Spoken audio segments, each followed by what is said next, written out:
Hello, in this video I will show you how to install ChatGPT Widget on TECNO Spark 20 Pro.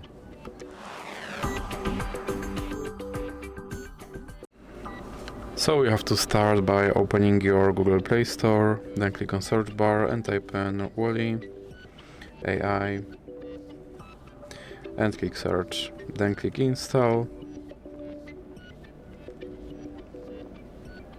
and now click open. Then click on this button to skip introduction, then click on not now and click open permission. Now click here on AI assistant and you can go back. Then click start, and as you can see right here there's my ChatGPT widget, and I can open him and I can tell him to do something.